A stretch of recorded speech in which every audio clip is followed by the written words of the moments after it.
Hey guys, this is Dave, and this is my first video, so I hope you stick around for it, and there's going to be some interesting topics. I've been on this planet for a little while. I've collected a bunch of stories and things that I want to share with other people.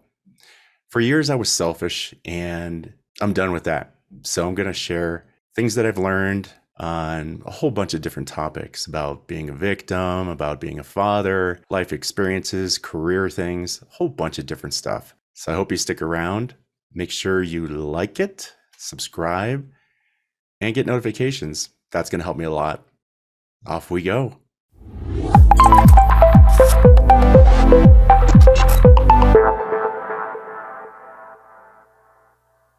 What I'm going to talk about today is not a light subject. Today we're going to talk about being a victim.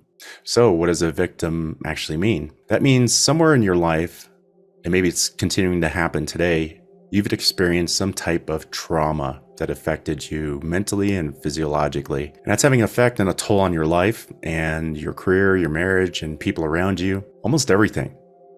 So how do you know if you're a victim? I think one of the first things is you take an inventory of your life and say, am I really where I want to be? Now that alone can spin off into a whole bunch of different directions, like I didn't save enough money, I wasn't ambitious enough. But being a victim is something that holds you back more than having money, more than setting goals, more than trying to achieve your goals. It's something that's traumatic that's holding you back. So a lot of different ways you can go with this. When somebody does coaching with you, it's not really to treat being a victim as much as to guide you. To treat it, you really need medical advice, something like a therapist or a psychologist. Those are the experts in trauma field and how to help you with that. But when it comes to coaching your way out of it, there's a lot of things you can do. There really is. First, again, is to take inventory. Take inventory on where you want to go, where you want to be. Do you have any phobias? Are you scared of success? Are you scared of your relationship? Those are all valid. Those are valid feelings, and they're yours. So how do you even start with that?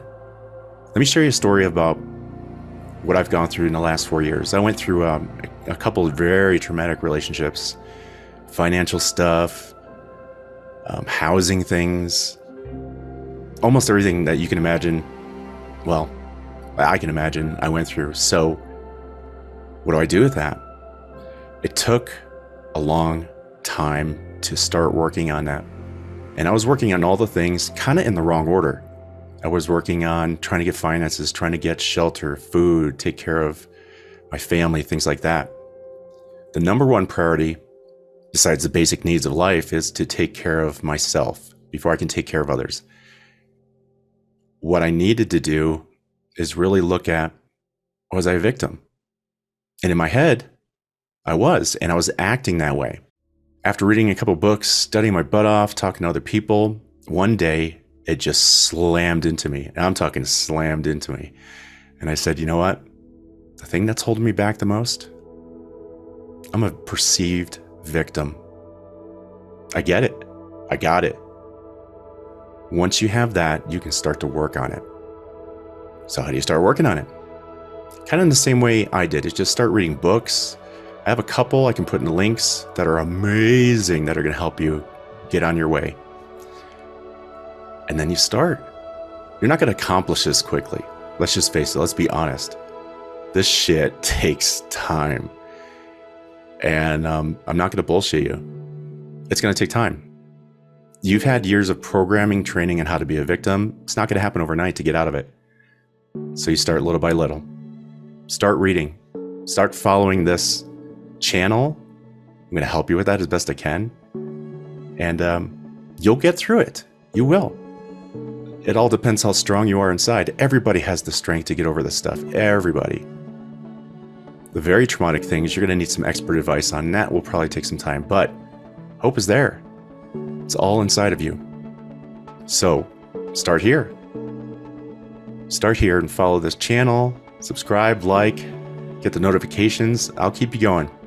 So let's take a look at what being a victim is. Victim behavior, like, it's not my job, it's not my responsibility, it's not my fault. This always happens to me. I'll never get anywhere. Kevin made me do this. Karen said, I'm a loser. All these things, my parents, my friends and family, people that wanted to keep you down for whatever reason and issues they have in their head. That's kind of where it starts. It goes into your head, that little gray blob on top of your skeleton, and it takes root there. It's a pain in the ass. Just mental things that you could do to get out of it is, I will do it. I am responsible for my behavior. I won't be a victim to somebody else. What can we change? What can I change? How do I change my career? What are things that I could do about my responses in my relationship? My children, my friends, my spouse, my partner, all of that stuff. And when you fall down, because you're going to fall down. You're going to fall down a lot. The biggest thing is to get back up. That's it. And keep going. Keep trying. So we'll start there. I think that's a good intro video. I hope you enjoyed it. And we'll see you soon. Bye. Hey guys, thanks so much for watching the video. We hope to make a whole bunch more for you. If you could just like it, subscribe, and hit the little notification button, we'll just keep cranking them out. Until next time, see ya.